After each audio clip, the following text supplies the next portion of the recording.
To all of you, the Subcommittee on the Western Hemisphere will come to order. The purpose of this hearing is to discuss democracy and human rights in the United States foreign policy for the purposes of the State Department Reauthorization Bill. I now recognize myself for an opening statement. As I said, today we're here to examine the Bureau of Democracy, Human Rights, and Labor. That has been a core mission of the United States since we became the modern world's first true democracy in 1776. Our country was founded on an inalienable rights, the ones that are fundamental, like freedom of speech, of religion, to own private property, and freedom of religion, and many others. But unfortunately, this Bureau has shifted its focus dangerously away from promoting these rights to promoting wokeness in the last few years. And here are some of the examples. In Mexico, for instance, $250,000 for an NGO that was promoting sex workers. In Costa Rica, $1.5 million for LGBTI elders. In Colombia, $47,000 for a transgender opera. In Peru, $32,000 for a gay sex education comic book for children. And in Ireland, $70,000 for a musical promoting diversity. What does that have to do with democracy? The irony is that these are progressive countries that protect civil liberties already. They did not need any more funds to pursue that purpose.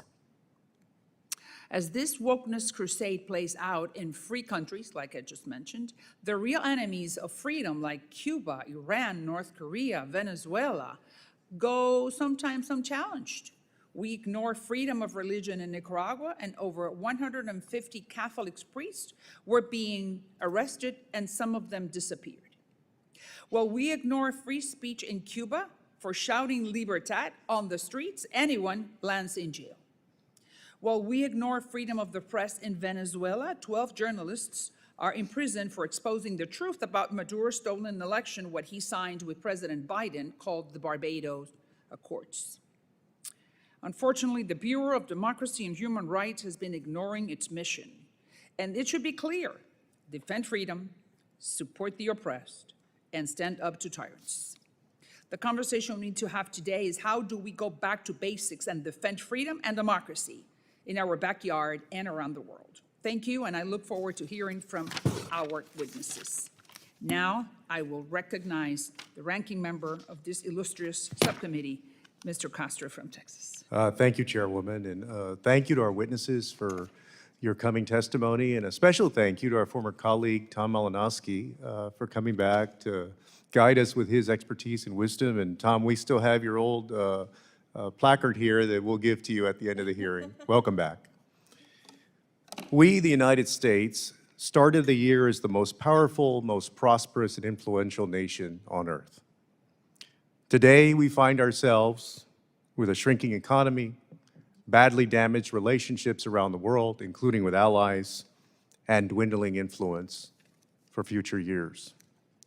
Let me start by addressing the framing of today's hearing.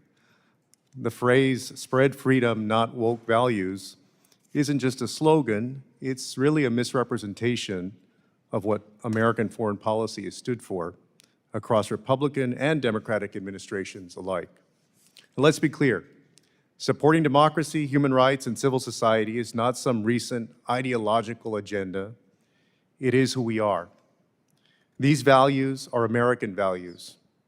They are why people around the world have looked to our country as a beacon for hope. Unfortunately, what we've seen over the last 4 months is a full-scale retreat from those values. Under the Trump administration, foreign assistance programs have been slashed. Support for human rights defenders, civil society organizations, labor organizers, and many others have been cut, sometimes overnight, and without notice or even explanation. Offices that stood against atrocity crimes, protected the rights of women, and fought human trafficking have been closed or swallowed up in bureaucracies where their missions are being sidelined. The President's budget proposes an 85% cut to diplomacy and development programs. It eliminates funding for the National Endowment for Democracy, a bipartisan institution that has supported democratic movements for generations. This isn't reform, it's sabotage. And the consequences are stark. And we will pay the price as Americans for generations to come. Now, I want to paint a picture for my colleagues. Imagine you live in Cuba, Venezuela, North Korea, China, or one of other despotic societies. You believe rightly in your people's right to a democratic government that is accountable to the people. You work with the United States to organize your community, document your regime's abuses, or advocate for something basic as free elections. You work with groups like the International Republican Institute to travel to the United States and meet people from all over the world who want the same thing. You do this while putting yourself and your family at great personal, often physical, risk. Then one day, with no notice or explanation, Elon Musk and a group of kids walk into the State Department or USAID, and without understanding any of this or its significance or its history, they illegally end these vital, life-saving programs. And the funding, overnight, disappears. The program vanishes. And your security, your own personal security for you and your family, is threatened. The American government you've worked with stops answering your calls because the Trump administration has prevented them from explaining why the funding has stopped. Members of Congress demand answers, and the administration refuses to give them and remains silent. You read the news and see that your government's officials are celebrating Donald Trump's decision. And you're all alone now, abandoned, and at the mercy of the regime that you had the courage to take on with the support of the United States at one time. The message from President Trump and the State Department is clear. This administration does not value democracy or human rights. If you want help, go somewhere else. This is not a hypothetical. This has played out in dozens, if not hundreds of cases across the world over the past 4 months. We know that the Bureau of Democracy, Human Rights, and Labor, or DRL, is more than a symbol. It's the institutional backbone of our democracy promotion efforts. Congress established it by law to serve as an independent voice within our foreign policy, one that doesn't defer to political convenience or the sensitivity of authoritarian leaders. It has statutory obligations, from the Foreign Assistance Act to the Leahy laws to the country reports on human rights practices. It is meant to speak up for the people of other countries, not just their governments or their leaders. And yet, the administration's reorganization plan proposes removing DRL's policy voice and redistributes its foreign assistance work to regional bureaus with no human rights expertise. That's not reform. It's about erasing human rights from our foreign policy.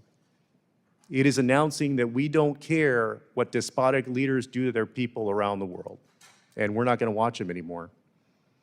The administration wanted to make foreign assistance more effective. If they wanted to make it more effective, they would have strengthened DRL's role, not sidelined it. And so Congress must step up. The administration has already effectively ended USAID's and hundreds of foreign assistance programs established by law, all without input from the Congress. And the State Department has proposed a sweeping and destructive reorganization plan by July. So I urge my colleagues, especially my Republican colleagues, to assert Congress's rights under Article 1 of the Constitution and demand accountability from this administration. With that, Chairwoman, I yield back. Thank you, Ranking Member. Gentleman from Texas, Mr. Castro. Now, other members of the committee are reminded that opening statements may be submitted for the record, and we are pleased to have a distinguished panel of witnesses before us today on this important topic, starting with the Honorable Robert Destro, the former Assistant Secretary for Democracy, Human Rights, and Labor at the Department of State. Welcome, sir. Wonderful to hear your statements. And Madam Dr. Chairman. Patrick Quirk, Vice President of Strategy, Innovation, and Impact at the International Republican Institute. And finally, the Honorable Tom Malinowski, former member of Congress. I remember serving with you the first term, and former Assistant Secretary for Democracy, Human Rights, and Labor at the Department of State. Now, this committee recognizes the importance of the issue before us, and it's grateful to have you here to speak with us today. Your full statements will be made part of the record, and I'll ask you to keep it to 5 minutes in order to allow time for other member questions. And now I recognize Mr. Destro for his opening statement. Welcome once again, sir. Thank you, Madam Chairman, and Ranking Member Castro, thank you for your comments. And I'm going to try and keep it brief, but one of the things I think we should see here, and I'm really happy that you have Tom Malinowski and Patrick Quirk here, because this is what you're looking at, I think, is a great working group. That what we need to do, it's not a question of whether we're committed to human rights. We wouldn't be here unless we were. What we're concerned about here is we have, I think, once in a several generation opportunity to look at the organization of state. Secretary Rubio's given you the proposed reorganization. Lots of questions about that in my mind too. And I particularly have the same concerns as you do, Mr. Castro, about giving it all to the regionals. That's I'm not so sure about that. But what we need to be looking at is we have an opportunity here for Congress and the President to be working together to optimize it, because the country's not made of money. We can't afford to we should be spending on human rights, and I completely agree with that, but whatever the disagreements we might have, we need to be focusing on the outcomes of our programs. And that's something we just don't do. So what I would begin with basically is inviting my colleagues here and offering our services to the staff, if I can, to say, let's sit down around a table and start talking about some of the hard questions. And so one of the hardest questions is that I think we often need to put our areas of disagreement out on the table. Okay, the first one is even in the title of the hearing. It's not freedom versus woke. My friends who would proudly describe themselves as woke see themselves as just as committed to freedom as I do. In fact, my son coached at a university that had its woke rating right on its website. So it is so I see the issues we have as one of process. If our goal is to spread freedom and foster inclusiveness, sovereignty, and interdependence, because that's really what we're talking about, is the interdependence of our people and the people of these who live under repressive regimes or who live in pretty good places. We must look at how the State Department actually operates. Now, spreading freedom is a laudable goal, but the hard questions is how successful has the State Department actually been? What are the outcomes? You might want to start with asking the people of Libya, where our regime change operations and democracy building has left them with slave markets. You could ask the people of Guatemala or Venezuela or Cuba. How many years have we been working on Cuba and we don't seem to be making much progress? There's a lot of money been spent on that. What's our return on investment? I would argue not very much. So whatever we're doing, it's not working. So I've seen with my own eyes that, how other organizations, it's not just state, it's not just USAID, it's all of it, including the Millennium Challenge Corporation. I just got a text this morning from a friend in Belize, and I've been working with the Belizeans now for several years in they're really innovative, wonderful People's Constitutional Commission reform process. Our embassy has not been around. You'd think they would be helpful, but and during the conversation within that commission, one of the huge issues for the people of Belize, and they've had town meetings all over the place, is parental control of education. Just this week, one of our government-funded NGOs came in and basically offered a school money to buy control of their education program, exactly at odds with the proposition that we're arguing here. So what I would suggest to you is that The Universal Declaration of Human Rights says everybody has a right to participate in their government. The question around this table ought to be, how do we make that happen? We know where it's not happening, we know where it is happening, and I can tell you, having been the Assistant Secretary like Tom Malinowski has, is when you direct money flows, that's where the policy actually hits the road. And I'm going to leave it at that and look forward to your questions. Wonderful. You have changed my whole script, so I'm going to ask different questions when I get back to you. Okay. But thank you very much for that Thank you. opening statement. And now I thank you, Mr. Destro, and I recognize Dr. Quirk for his opening statement. Welcome, sir. Thank you. Chairwoman Salazar, Ranking Member Castro, and distinguished members of the subcommittee, thank you for inviting me here to testify on the reauthorization of the Department of State, including programs for DRL and assistance related to democracy. I'll be summarizing my full written statement and would like to begin by applauding the full committee, notably Chairman Mast, and this subcommittee for the rigorous oversight and review of foreign assistance. Your leadership has enhanced accountability and ensured that programs pointed externally remain on point and continue to be an effective soft diplomacy tool, one that is aligned with diplomatic strategy and complements military strength, economic investment, and humanitarian aid. Democracy programs, I'm here to testify, when executed cost-effectively, strengthen American security and prosperity. They foster democratic societies abroad that align with U.S. values, reject terrorism, and resist authoritarian influence from adversaries like China, Russia, Iran, and Cuba.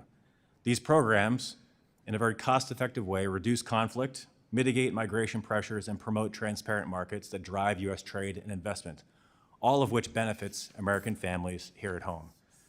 3 decades ago, U.S. democracy assistance, including by the National Endowment of Democracy, transformed former Soviet bloc nations. We supported free elections, revitalized parliaments, and guided transitions from single-party rule to multi-party systems. Most of these countries became strong U.S. allies. Poland, Lithuania, and Romania have emerged today as partners countering terrorism and authoritarianism. Poland alone did $24 billion in trade with the U.S. last year. Now, if asked whether supporting Poland in the early 90s was worth U.S. taxpayer investment, my answer would be yes. Now, of course, not every country receiving democracy support becomes a Poland, just as not every U.S. military, economic, or sanctions effort succeeds. However, keeping effective tools in our arsenal is a prudent way to protect American interests in today's volatile world. In 2025, supporting democracy abroad is increasingly complex. Authoritarian regimes fuel drug trafficking, attack allies, and launch cyber attacks. Others, like Venezuela, drive migration to U.S. borders, and theocratic regimes like Iran destabilize regions, pulling the U.S. and our soldiers into costly conflicts. The PRC in particular poses unique challenges. Its cyber espionage, intellectual property theft, economic coercion, and influence operations all threaten U.S. security. But democracy programs directly counter these actions by promoting transparent governance and freedoms, as well as complementing efforts like those from the DFC. Now, Chairman Mast has quite ably exposed the failures of State Department democracy programs, from funding drag shows in Ecuador to atheism promotion in Nepal. But as we chart a path forward, I think we need to be intellectually honest and recognize that there have been many more programs which have not been critically flawed and that do benefit the United States. These include, amongst others, ensuring peaceful electoral processes in Kenya and the Dominican Republic, helping Mongolia, a strategic country situated between China and Russia, for the last 20 years to become a successful democracy, and supporting East Timor as it worked through independence and internal conflict 25 years ago. Looking ahead, countering PRC influence is indeed a priority and requires a multifaceted strategy. While military readiness and capitalization are necessary in large-scale tools, democracy programs, I would affirm, are modest, cost-effective complements. Just a few examples. In Taiwan, State Department funding has helped expose PRC election meddling.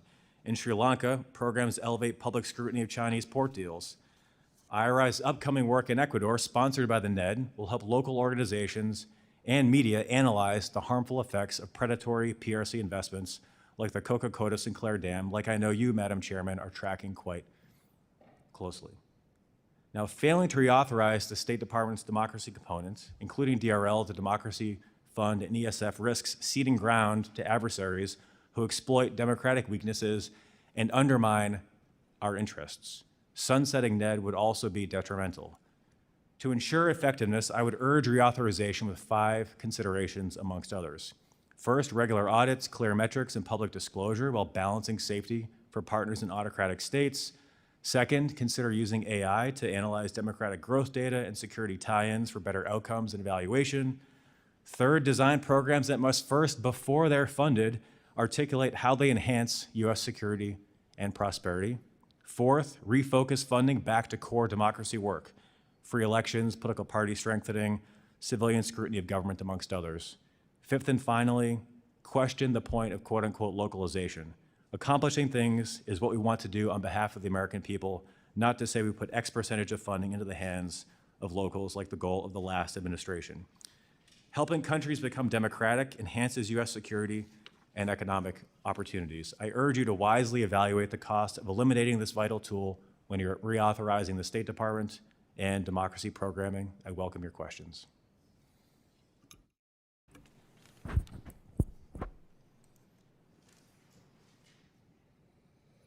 Thank you, Dr. Quirk, for your statement. I'm looking forward to ask you a few questions. And now I recognize Mr. Malinowski for his opening statement. Thank you. Welcome. Thank you, Chairwoman. I well remember the work you and I did together on these issues. Representative Castro, it's great to be back. One of the few things that Democrats and Republicans have long agreed on is that America should be a force for freedom and for human rights in the world. So when freedom-loving people tore down the Berlin Wall, when a young man in China stopped a column of tanks in Tiananmen Square, when young women in Iran and Afghanistan said they wanted to be treated like human beings, not as property, when people in Venezuela rose up to demand free elections, we might have debated how to respond, but there was never any question amongst us in this room about what side America was supposed to be on. For this reason, Congress has for decades passed law after law to make human rights a priority in American foreign policy. Aid restrictions, sanctions, broadcasting to closed societies, the annual human rights reports, creating the National Endowment for Democracy. And it was Congress that created the Democracy and Human Rights Bureau at the State Department so that there would be an independent voice in that department for strong human rights policies. Why was this vital? Because the natural tendency of diplomats is to avoid friction on sensitive issues. So having a DRL bureau ensures that when there's tension between defending liberty and some other U.S. national interest, the Secretary of State, at the very least, will hear competing views. Now, I understand the committee is interested in how we can improve and rationalize this system. Chairwoman, you said we need to go back to basics. The problem is the administration is eliminating the basics right now. How do we know that? Well, we've seen the department submit a sworn statement in court promising to end all grants for democracy and civic society around the world, not some, but all, and that derisively referred to those grants as regime change promotion, language that's straight from the Chinese and Russian propaganda playbook. Key organizations implementing these programs like Freedom House and the National Endowment for Democracy, NDI, IRI, have been blacklisted and publicly disparaged.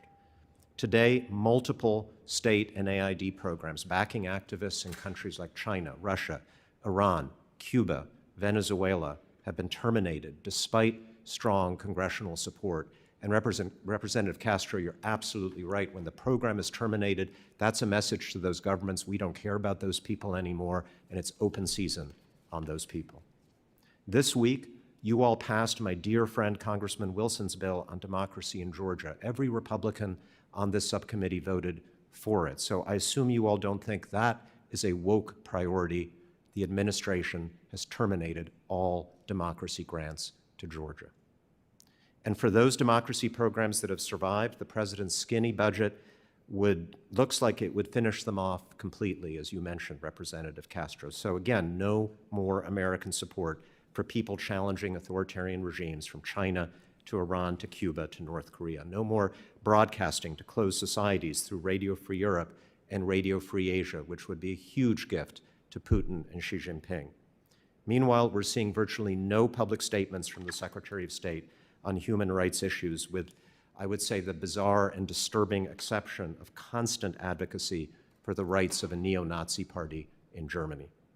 The department is paring back the annual human rights reports to the bare statutory minimum, which is a way of saying they don't want to do them at all. Now, Madam Chairwoman, one reason I find this so bewildering is that when I was Assistant Secretary for DRL, no member of Congress was a stronger champion of our work than Senator Marco Rubio.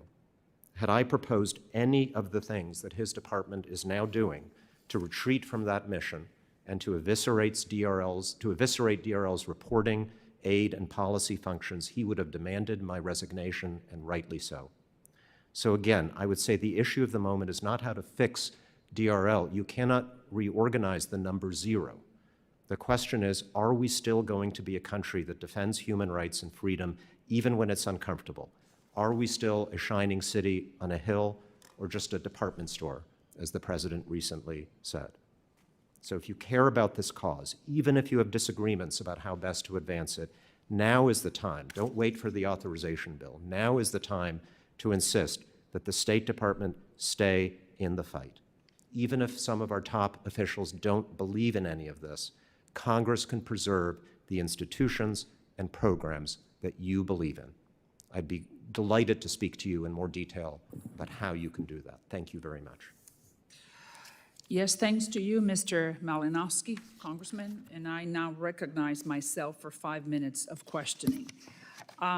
It's fascinating, everything I hear from 3 of you. We all agree, I think, that we want to continue being the shining city on the hill, that we are the only game in town, because the Russians and the Iranians and the Chinese are really not going to promote anything close to democracy or freedom. So I'm going to start with you, Mr. Destro, and I think that your statement was highly enlightening. So when you say that we got to ask ourselves hard questions, that the title of the hearing is not necessarily what we need to be looking at, we agreed that we want some return on our investment, that we want to promote democracy. That's what we're here for. And it's a little bit disturbing to hear that we've spent so much and the return has been so little. So just give me an example of, in the last, let's say in the last 4 years or in the last 10 years, what have we done wrong? What did we do wrong in the last 4 years with Biden? I'm sure that there were some monies going to good programs, but perception is reality. And when we hear that there's going to be $12 million for the Guatemalans, for the native Guatemalans to have a sex change operation, that doesn't really sound really good. So what did we do wrong in the last 4 years, and what did we do wrong in the last 10 years? Put it into perspective for us, please. Well, with respect, I think that's a bit of the wrong question. I think the question is, what are we doing right? Okay, so then tell me, which one is the right question? What are we doing right? And what are we doing right? Yeah, what are we doing right? Okay. Okay, and Congressman Malinowski and I talked about this when I was in office, and this question of, as the DRL Assistant Secretary, you have 1.5 billion tools at your disposal in the ESF and Human Rights Fund. You also have $40 billion worth of really committed professional people working with you on those projects. And so the question becomes, where's the best place to put them? Now, all of those places that you just talked about, the sex change operations, everything else, that's not the best way to put it. It doesn't really advance our foreign policy. Correct. So you agree that we need to change that vision? I do. Leave wokeness and go back to democracy. I think we need to foster freedom, right? Right. And that's why I use Belize as the example. Here is a great small country they're trying to figure out, should we keep the king? Should we stay in the Caribbean Court of Justice? Should we revise our Constitution? And where's our embassy? Nowhere. right? Right. Where's So- Millennium Challenge? Pushing that same agenda you just talked about. So this reorganization of the State Department that you just mentioned under Marco Rubio now, so if you were his advisor, what were the three things that you would tell him in order to have our return on investment to be really high? Well, I think the Three. first thing I would do is make sure, and this is one of the things that I tried to do as Assistant Secretary, is to make sure that the Assistant Secretary, who has statutory authority to maintain constant oversight of that funding, both humanitarian and Oversight. oversight. Number two? right? And we don't. And and I know it's fair to say, well, what do you mean you don't? And I had to spend $1 million to put together a database to pull it all together. And So guess what? oversight of where the money is going. That's one. Oversight Number over two? where the money's going, who's spending it, and it doesn't matter whether it's in state or HHS, because there's human rights and humanitarian funding all over the government. And so the first thing would be, let's figure out where the money's going. All right, so you're telling me that we do not know as a government where the money is going? No, we don't. Oh, well, we're only spending taxpayers' money, all right? So. Right, and so, but that's your power of the purse. If you don't know, then you don't have any effective oversight. You mean Congress, I'm sorry, or the State Department officials? I'm talking about, this is a dual joint executive Congress thing. You have the power of the purse, and you have the right to see how the money's being spent, and you're not getting it. That's my point. And then that would be the most important advice you would give to the Secretary of State. Is make sure that there is at least one person, if not more, who has continuous oversight and can demand oversight of that money. And I can tell you stories, I won't bother to burden the record now, but I basically faced absolute insubordination when I tried to get that. And assistant secretaries really don't have the authority to take personnel actions like that, but the fact of the matter is that I was told I didn't have any right to see the money. Thank you. I don't want to overextend to my time. So I now recognize Ranking Member Castro for 5 minutes. Thank you. I know in your testimony just now, and I think in your written testimony, you stated that you're often unaware of what programs the department funded or operated. And that suggests unaccountability. And Tom, you served in the same role in the Obama administration, I believe. And wanted to ask you, is it accurate that as Assistant Secretary, you had to sign off on all the funding recommendations? Absolutely, yes. I find this very strange. I signed off on every single grant program. I reviewed every single grant program. If I had questions, they were answered. If I had concerns, they were addressed. Congress was briefed on every grant program at that point that it wanted to know about. It was briefed on grant programs it didn't want to know about. That wasn't the issue. And DRL, one of the hallmarks of what makes it so good is that it actually has an office of people who are dedicated to grant management. These are very small grants going to small organizations, often in developing countries. And so the oversight function of DRL is especially important, and one reason it needs to be empowered and not dismantled, as the Secretary of State is intending to do. I understand you all have been briefed that the people overseeing these grants are either going to be fired or moved into the regional bureaus, which I think former Assistant Secretary Destro and I agree would be a bad idea. So there is oversight. DRL is key to it, and that's why it needs to be strengthened. Thank you. And by the way, there will be nothing to oversee if everything is cut. So Right. we are kind of rearranging the deck chairs of the Titanic here unless we focus on the fact that everything is being eliminated. No, I mean, Yeah.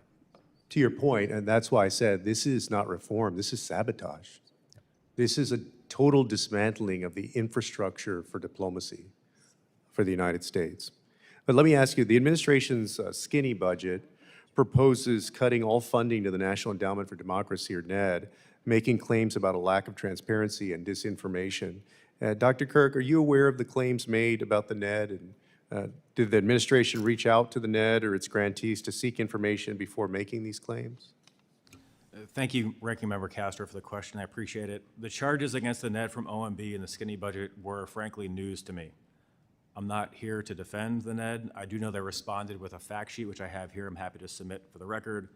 What I will say is that individuals making similar accusations never at least knock on our door and say, hey, we have concerns about X, Y, or Z program.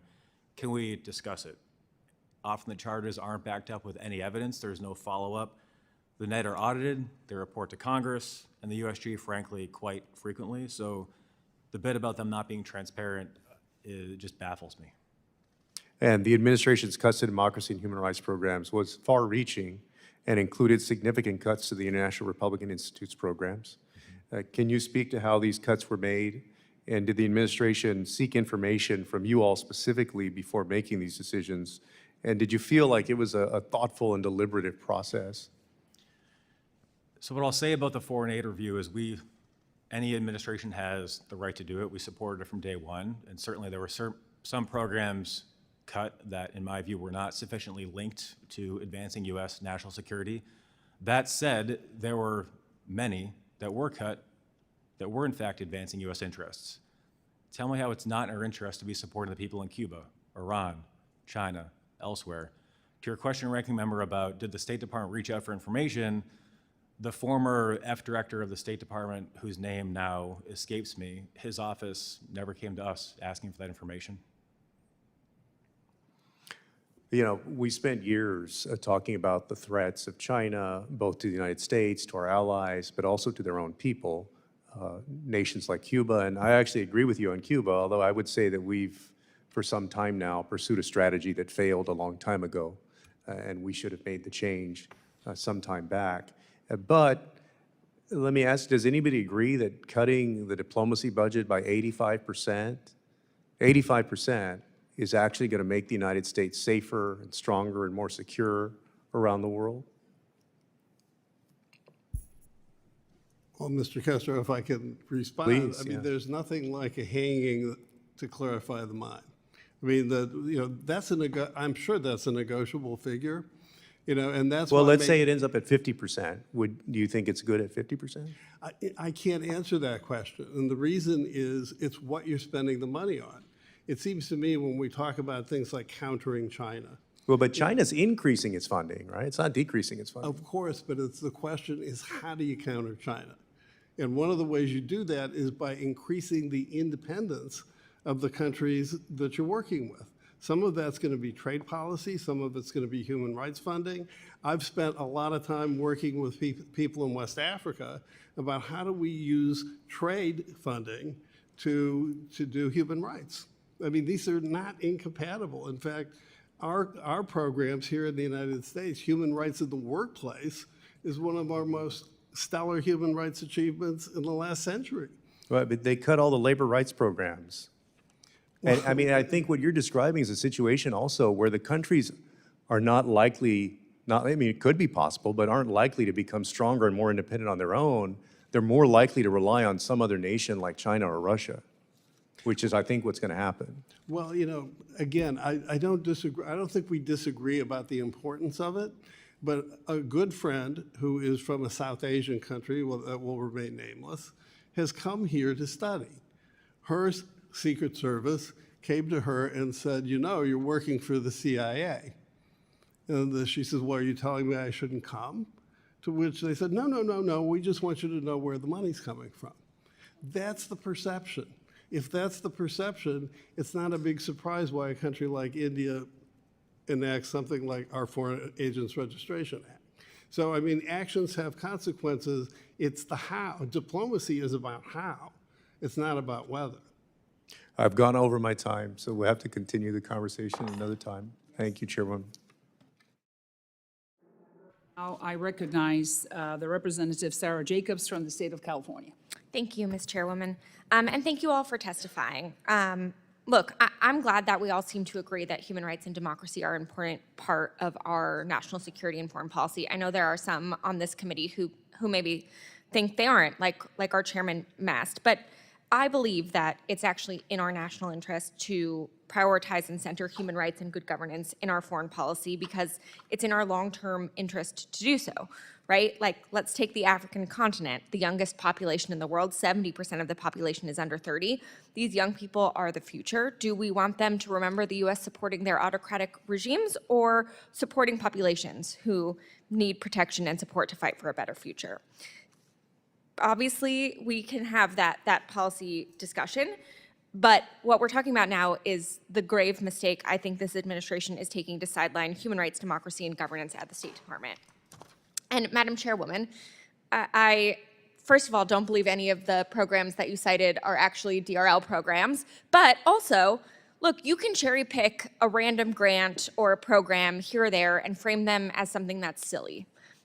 That's fine, actually. I'm actually fine if you disagree with some of the programs that the Biden administration put in place. They were aligned with Biden's foreign policy priorities, which included supporting human rights, including LGBTQ+ rights. It is totally normal for a new administration to come in and decide that they have different priorities and to terminate those programs that they don't think align with their policy priorities. But that's not what this administration has done. It has actually canceled nearly all human rights programs, including human rights programs that were working on fighting for freedom in China, in Venezuela, and Nigeria. And it is gutting the expertise in the department around human rights. So first, Dr. Quirk, I want to dig into a little bit more the impact of this administration's gutting of democracy programs. Approximately how many of your programs were terminated by this administration? At the start of the administration, we had roughly, from state and AID, 95 active awards, and all but a handful have been terminated. And the administration has assured us that this review was being done in a systematic way, that they were focused on waste, fraud, and abuse, that they're just doing due diligence. Did any of those terminations include a rationale for why the program was canceled? No. Would you consider any of those programs woke? I would not. Look, anyone implementing democracy and rights programs over the last 10 years could be accused of doing woke programming insofar as work plan or proposal had to include those words based on that administration's foreign policy. So did IRI documents include those terms? Yes. Did we do any woke programming? Decidedly no. Were there any allegations of waste, fraud, or abuse in any of your programs? Not that I'm aware of. Thank you. I think it's clear that this review was not thoughtful or thorough, and that it was never actually about waste, fraud, abuse, or efficiency. I also want to get to another thing my colleagues like to say. They like to say we shouldn't be doing programs that other governments don't want us to do, because that hurts our diplomacy. Dr. Quirk, a concrete example, the U.S. previously provided significant support to the Syrian civil society under the Assad regime. Would you agree there was bipartisan support for these programs? I support providing democracy assistance in closed societies because long-standing autocratic regimes, whether it's Cuba or Iran, are stable until they're not. And providing support in these countries is about maintaining a small amount of civic space and ensuring that there are leaders in place that have the skills to lead when that regime falls. I think that's exactly right. So clearly the Assad regime did not like what the US was funding, but it was in our interest to fund it anyways, and that's true in many, many of these countries. So with my last minute, Congressman Malinowski, could you talk about why supporting civil society and promoting good governance in other countries is so critical to our strategic US foreign policy, national security? Well, thank you. In addition to being obviously the right thing to do, I think the most important argument for it is that this is our comparative advantage over adversaries like China. It's what makes America special. We're not just a bunch of people defending a piece of soil. We stand for something larger in the world that is attractive, that people are inspired by all over the world. Why would we give that up? Mr. Destro compared what's happening maybe inadvertently to a hanging. Yes, that's true. We tied our own noose, we put our neck in it, and we're about to hang ourselves, even as China and all of our adversaries are increasing funding for their influence operations around the world. That would be catastrophic for U.S. national interest. Thank you. Thank you. I yield back. Thank you, Representative Jacobs. And now we recognize Representative Mike Lawler from the state of New York for 5 minutes. Thank you, Madam Chair. As you may know, I currently co-chair the Moldova caucus and have since I joined Congress. A place like Moldova really exemplifies how some good governance and anti-corruption assistance can actually go a long way. Can you discuss some of the impactful programming that the U.S. has supported in Moldova in the last decade? Ask any of you to opine. You guys are there, right? I think I'm going to defer to Dr. Quirk on that one because I don't have the details on Moldova. What I can say, broadly speaking, support we provide in countries like Moldova is to support the infrastructure of democracy, strong political parties, civil society, legislatures, so that they can rule their own country and govern in a way that makes the country stable. I mean, one more specific example that as you know, there was an extremely important election in Moldova last year that Putin tried to undermine in every way that he could. That election was observed, as I recall, by NDI and IRI, observers on the ground, all funded 100% by the US government. If there were an election in Moldova today of equal importance, we could not deploy a single person because all of that money is frozen.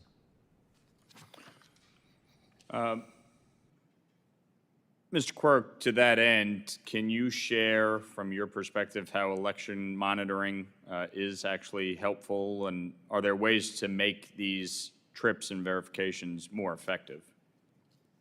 Happy to. IRI, along with our NDI colleagues, have provided election observation services for hundreds of elections. These efforts provide an independent check from pre-election, election day, post-election to ensure that the processes are free, fair, transparent, absent of which ruling or opposition party might be inclined to conduct fraud.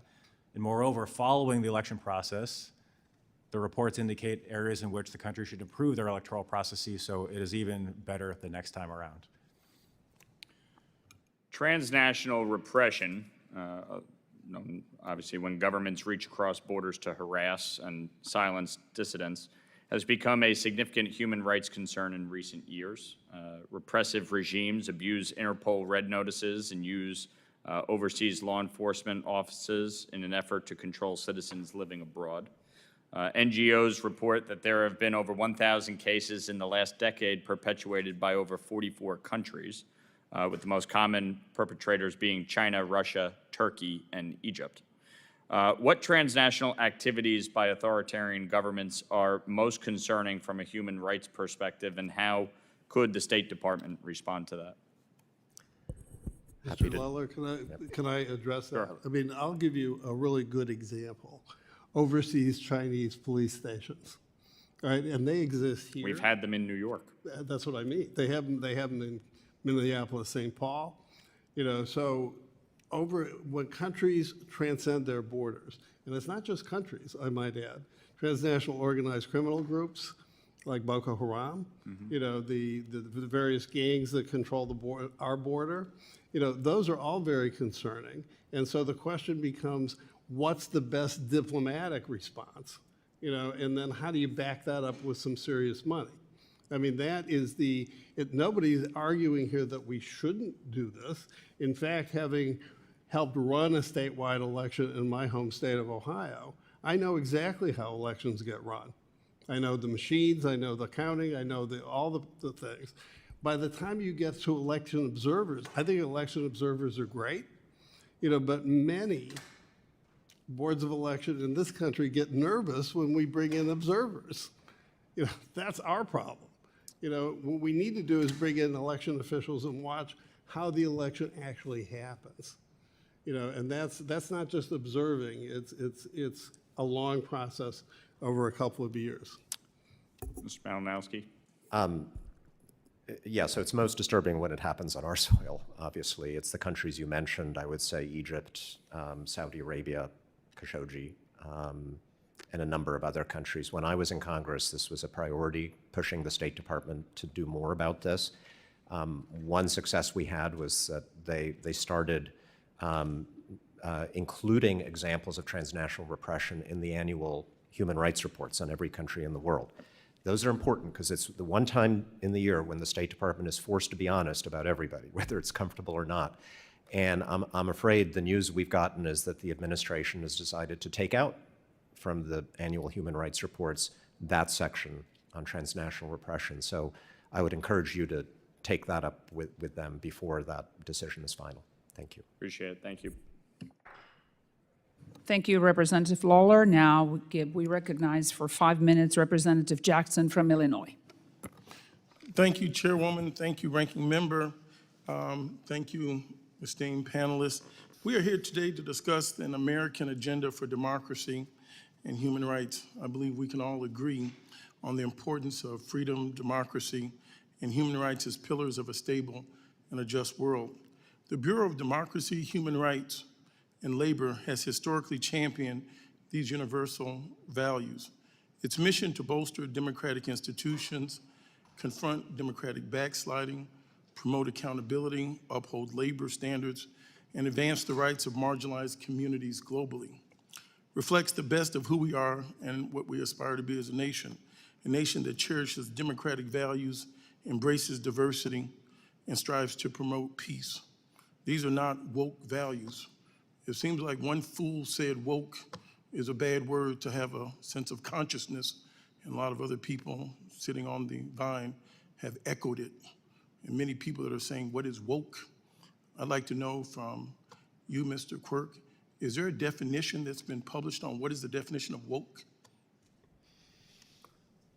I am by no means an expert, nor do I desire to be on wokeism. I'm not aware of any particular definition. Okay, that has thank been you. You published. don't know. So it's kind of what this administration's doing. Mr. Bill Gates, who's done a lot of great things in philanthropy, is called Elon Musk just today, and his Doge companions, geographically illiterate. They may have some level of intelligence, but they can be really foolhardy and unintelligent in so many other ways. Let us consider the global landscape at this time, from the devastating conflicts in the Sudan to the ongoing war in Ukraine against Russian aggression, the heart-wrenching violence in Israel and Palestine, the dire human rights that's happening off of our shores right here in Haiti.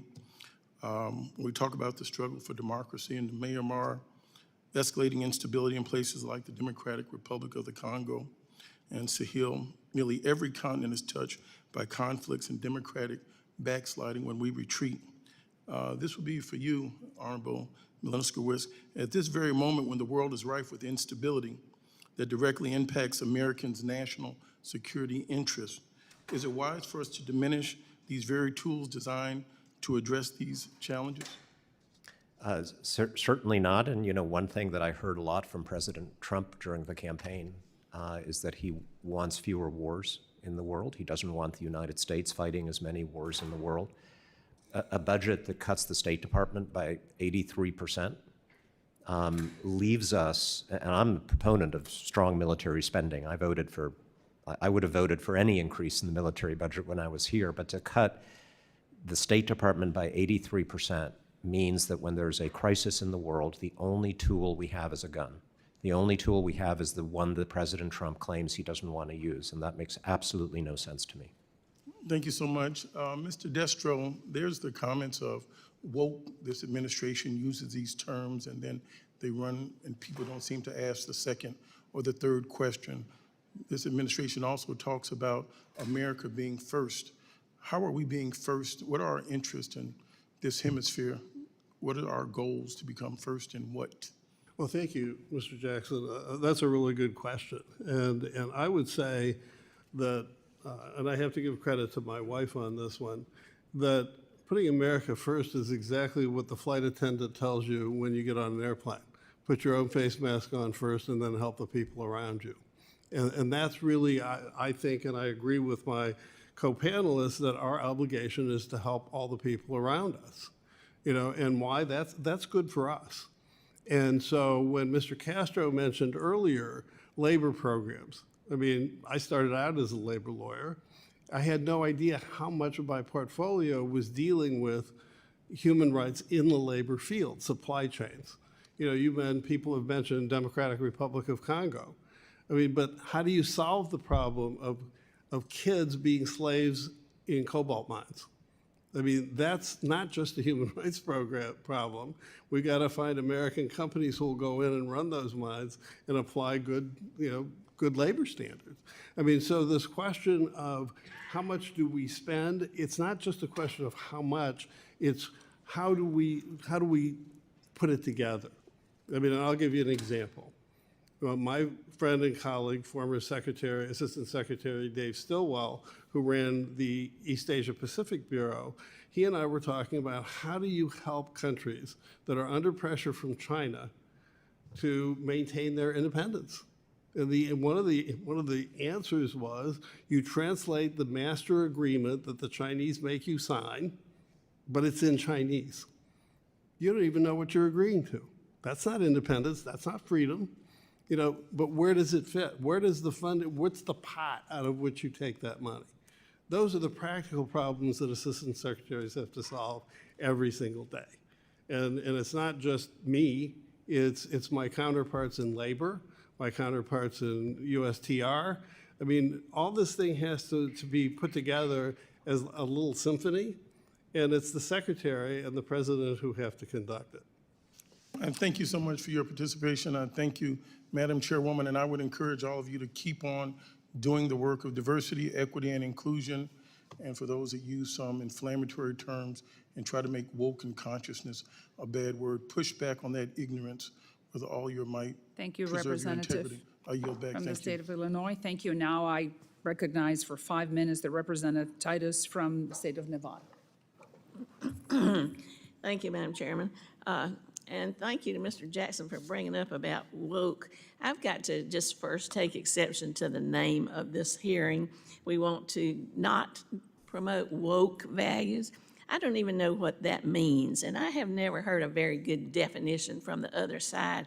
And if you look at democracy and spreading freedom, which is the other half of the title here, we're talking about freedom of the press programs that promote this, protecting reporters. You're talking about helping women run for office, talking about helping legislatures draft bills on anti-corruption.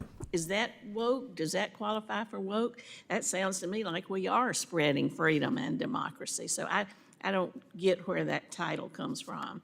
And when we're doing away with the programs that promote that, like IRI and NDI,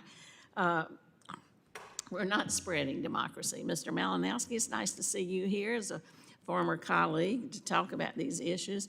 Every time you strike one of these issues, look what we've done: Nicaragua, Venezuela, Cuba, North Korea, Hong Kong, Tibet, Burma, all kinds of democracy programs.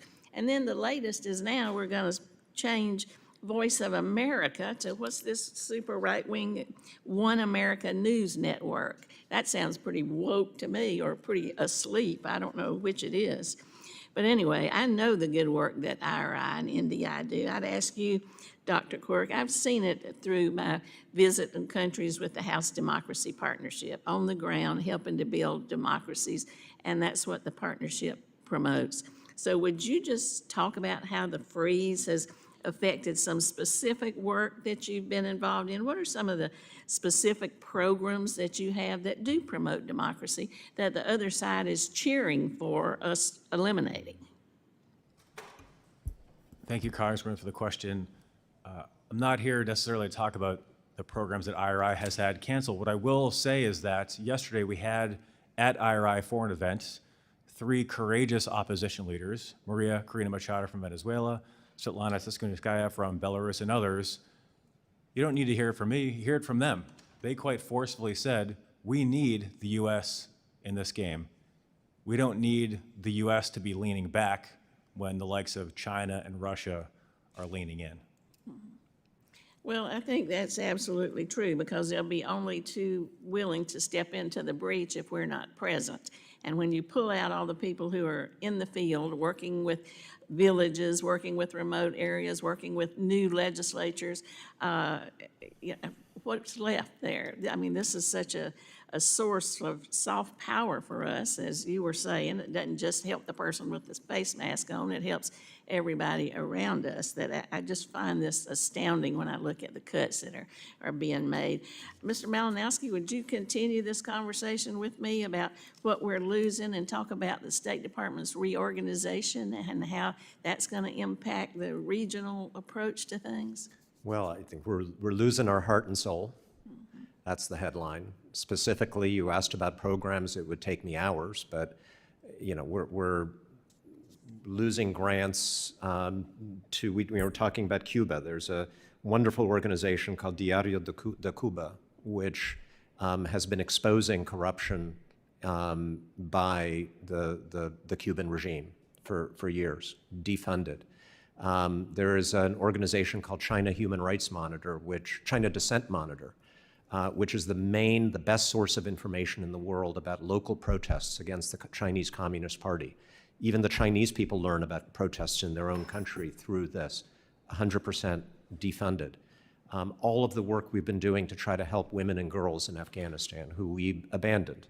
But the State Department, USAID, DRL, continued to help them through women's shelters, through emergency grants to get them out of the country. All of that has been defunded. And you mentioned the other side. I know that Representative Salazar, Chairwoman Salazar, you don't want to defund those programs. I know that Representative Smith, who has been championing this work longer than anybody in this room, does not want to defund these programs. And so very, very seriously, as a former colleague, I need to appeal to you guys to stand up against this. This is a president of your party. And if you do that successfully, I still expect and understand that there will be conservative priorities imposed on these programs because it's a Republican administration, and that's fine. I want them to survive. And they're not going to survive unless Republicans in the House and the Senate stand up and say they need to survive. Thank you. Thank you, Representative Titus. Now I recognize for 5 minutes Representative Chris Smith from the state of New Jersey. Thank you so very much, Chairwoman. And welcome to our distinguished panel. Tom, it's great to see you again. And of course, Bob Destro, who I've known for decades as well. And welcome to you, Dr. Quirk. Just a couple of questions. I know you were speaking about, Secretary Destro, about the DR Congo. I just had like my 6th hearing on it earlier on March 25th, so it's just a few weeks ago. And we focused again on the issue of cobalt, the fact that I've been to North Kivos, I've been to Goma, and we do know that unfortunately kids are being used to mine in the artisanal mines, but also about 25 to 40,000 kids and about 200,000 adults are in forced labor. I have appealed repeatedly to the DRC government to sever their ties with the Chinese Communist Party. We know that there are monies flowing that are ubiquitous to help facilitate this terrible exploitation. And wherever you come down on EV cars and the need for cobalt, make sure it's coming from a supply chain that is clean of this kind of horrific abuse. I do have a bill in, HR 2310, which we're going to try to get passed, that would provide a rebuttable presumption because it's all coming from China. It's all coming from Xinjiang, where they process it there, or in a good country where there's real ILO-type labor standards. And as you indicated, American mines are more likely to have a much better track record. You testified at several of my hearings, and I thank you for that. And so I just want to underscore the need to get these kinds of bills passed and out of the Senate. Last night, 406 to 1, both sides of the aisle voting for it.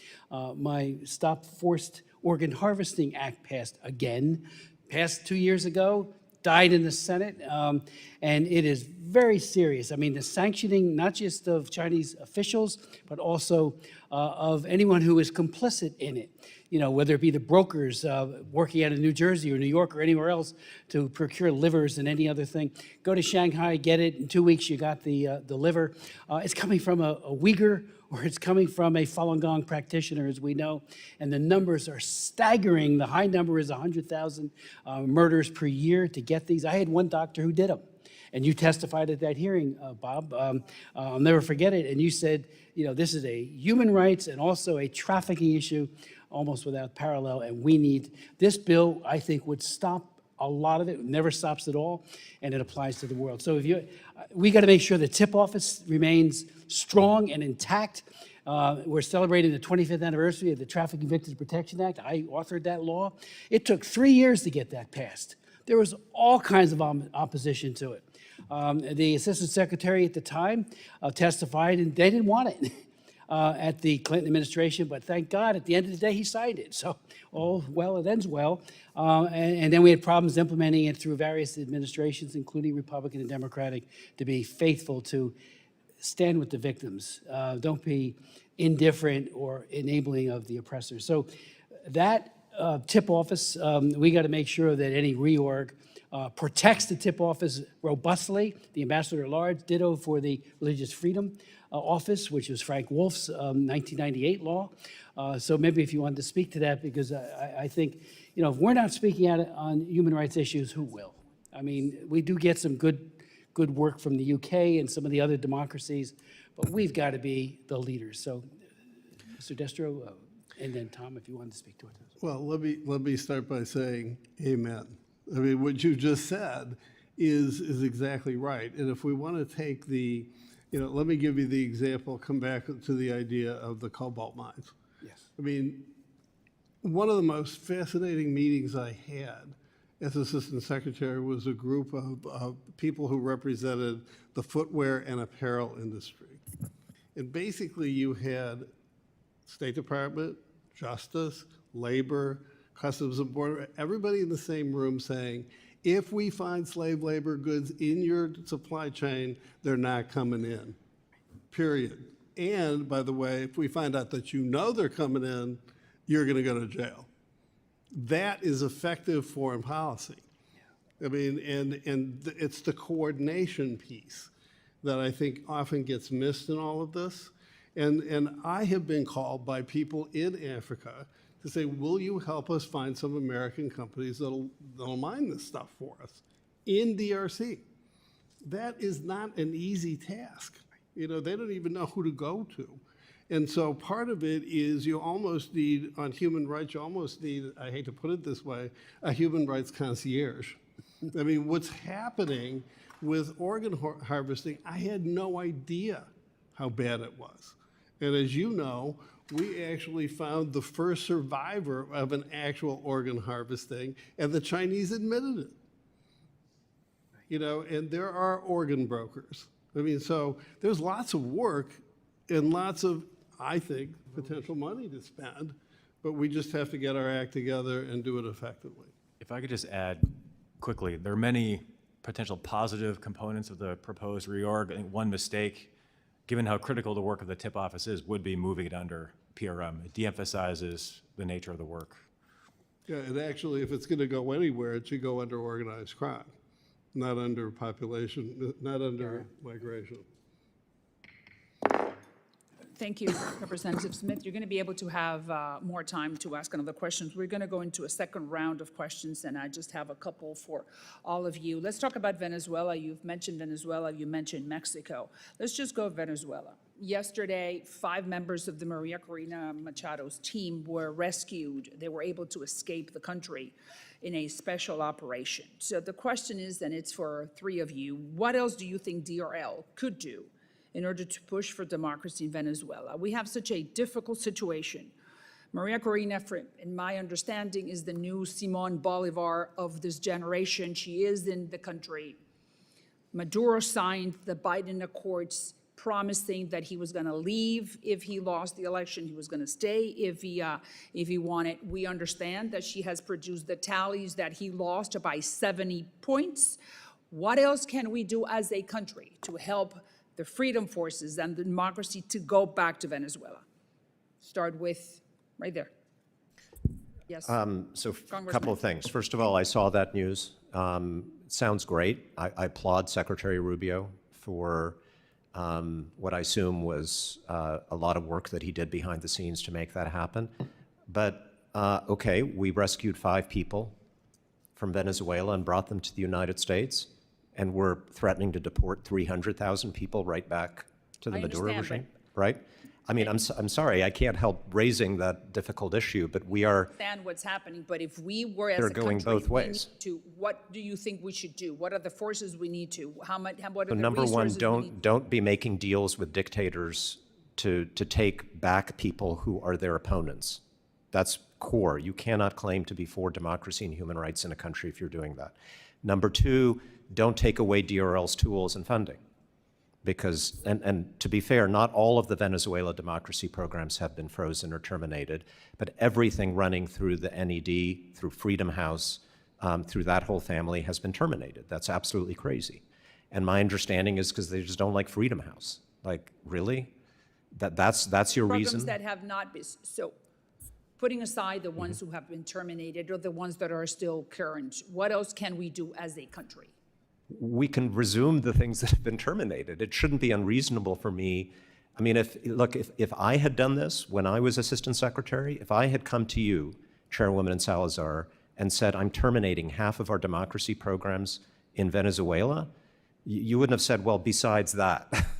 you would have been very cross with me, and rightly so, right? And I'm saying you got to be angry about this. We are angry about the whole situation with Venezuela, and the Biden administration did a gesture in trying to bring democracy back, and look what Maduro did. And it didn't work. He No, just- I understand. It He didn't work. laughed. Maduro laughed in our faces, in the face of the United States and the government at the time. So It didn't work, the but- other witnesses, Mr. Kirk, Yes. any ideas of what do you think this money, where else can we do? Thank you very much, Chairwoman, for the question. It's really an important one. The NED, the State Department, we have an evidence-based set of tools, resources, and programming that we've used in countless other places to include Venezuela that are proven to bolster opposition movements. It all comes back to resource levels. If we have access to the funds to provide that type of support, you have staff at NED, IRI, NDI that are ready to go. And second, from a diplomatic standpoint, I think as a country being clear that we stand on the side of the oppressed and those pushing back on authoritarian aggression, being consistent with those messages.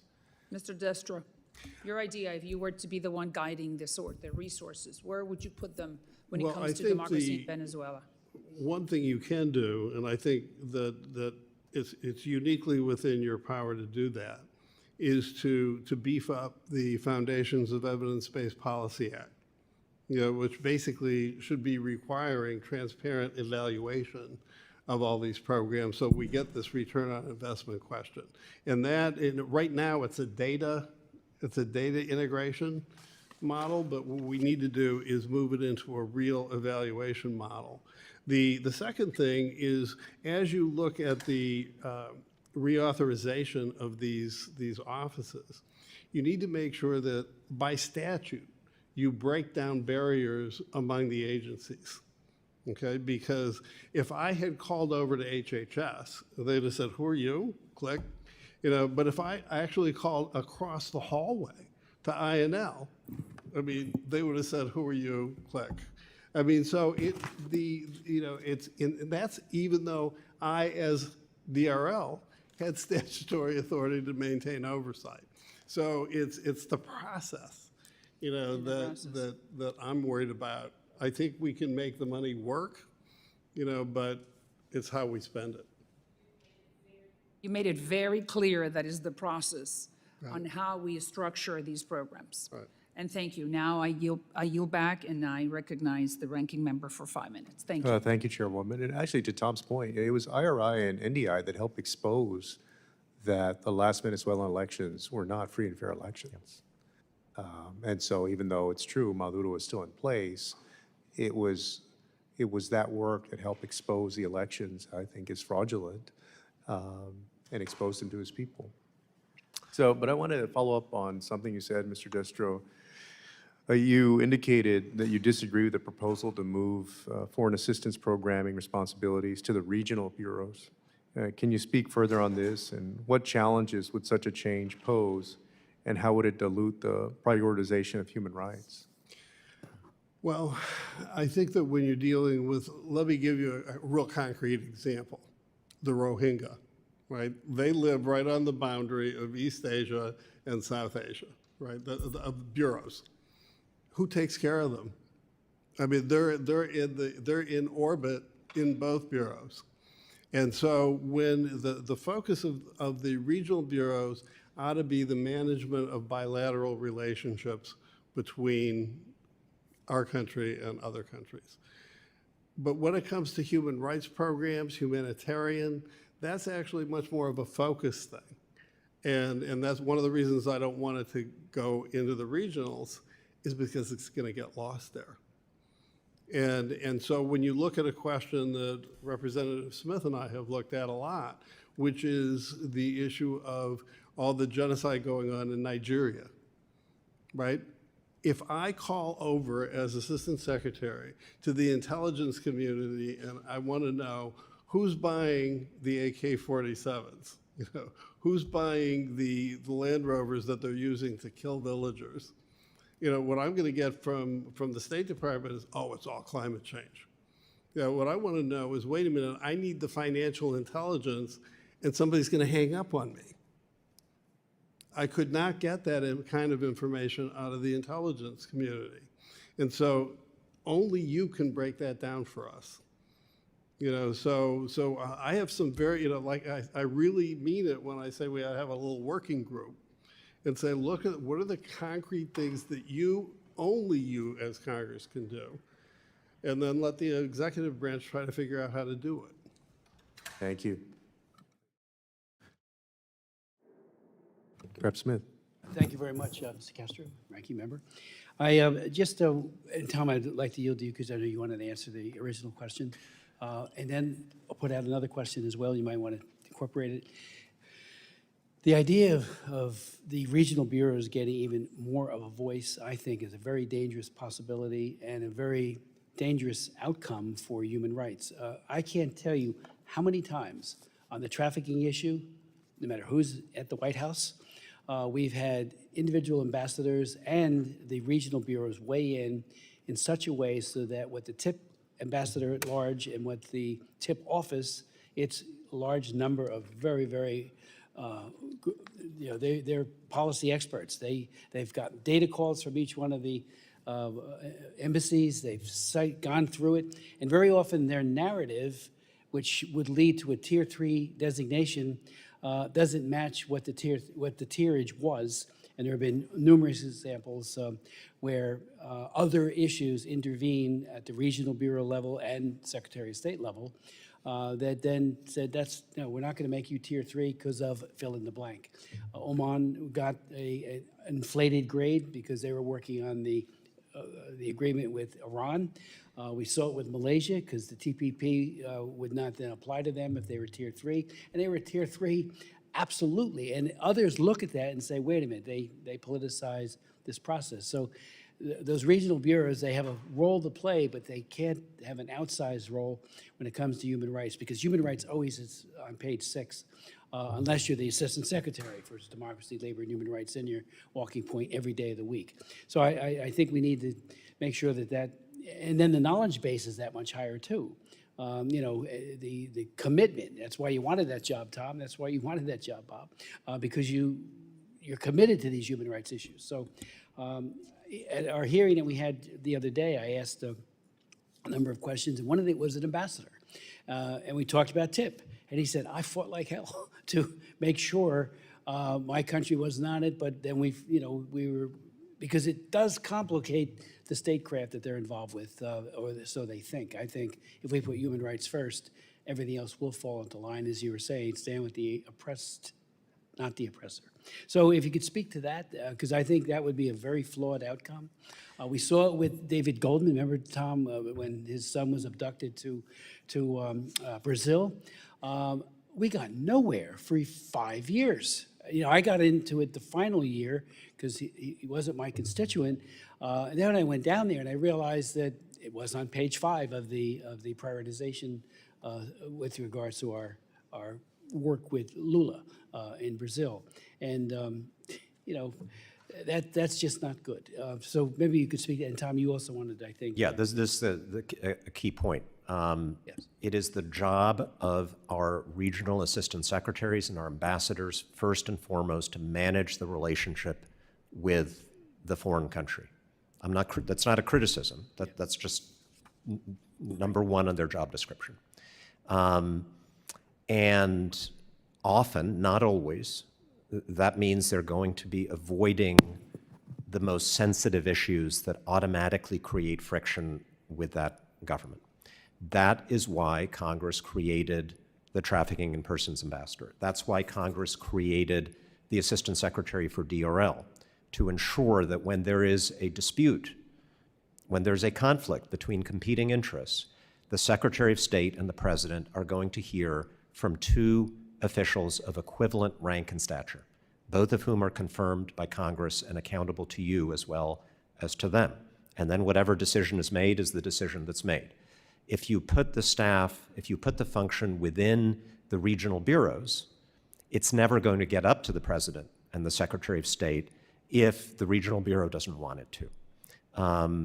And that would defeat the purpose of all the laws that, you know, you've passed more of these laws probably than any member in this body. And all of them depend on the institution implementing the law being strong. So, and the final point, don't wait for the authorization bill. You know how hard it is to pass those. I hope you do. But even if you do, this all going to be settled before you can pass a bill. This is a 3-alarm fire right now, and the Secretary Rubio needs to hear from all of you before all of this stuff is settled.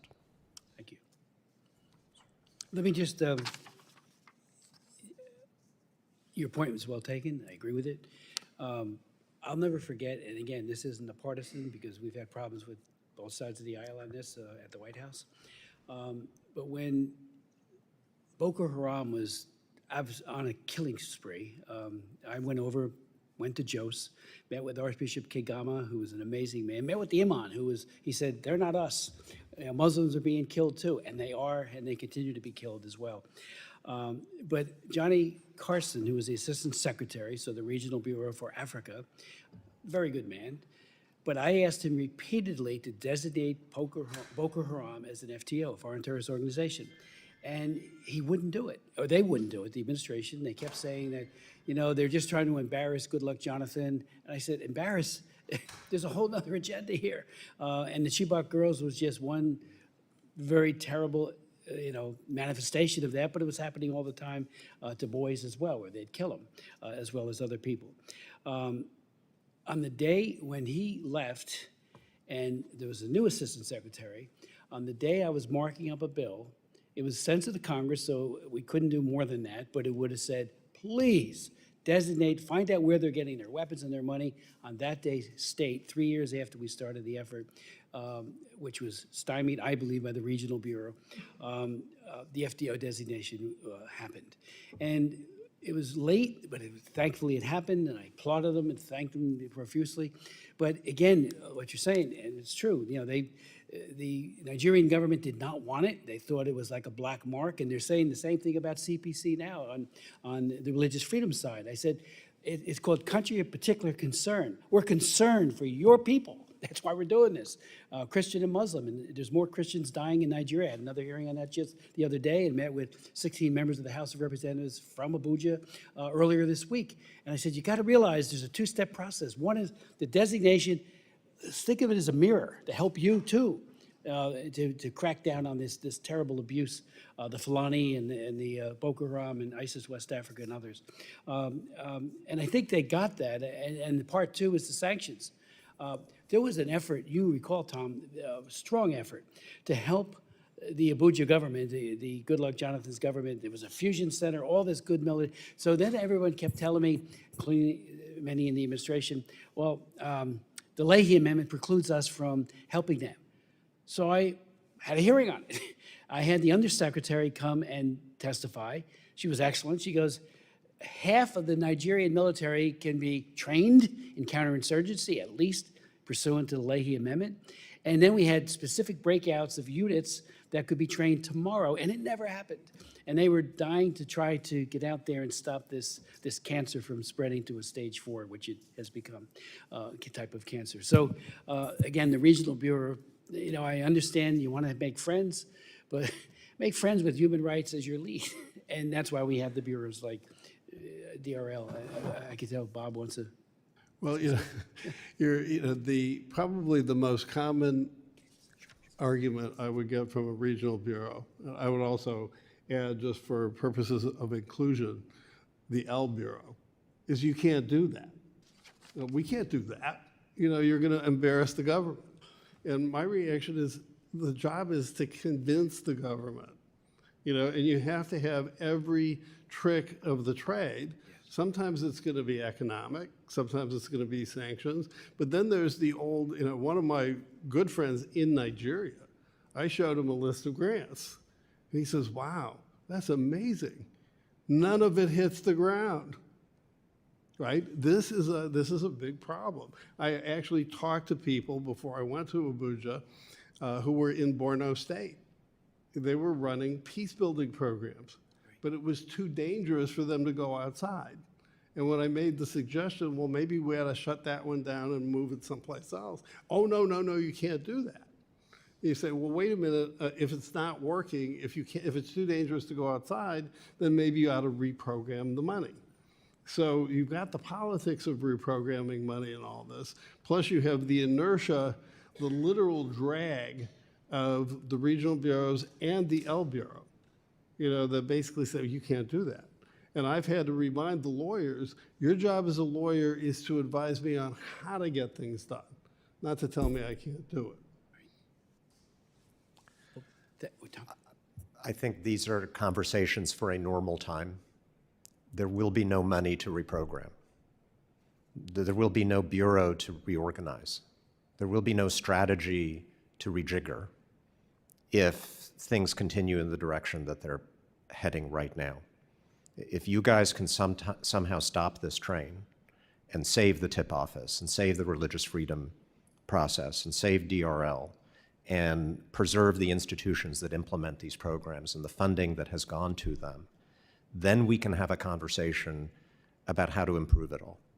And I'll probably lose some of those arguments because I'm a Democrat and it's a Republican administration. That's okay.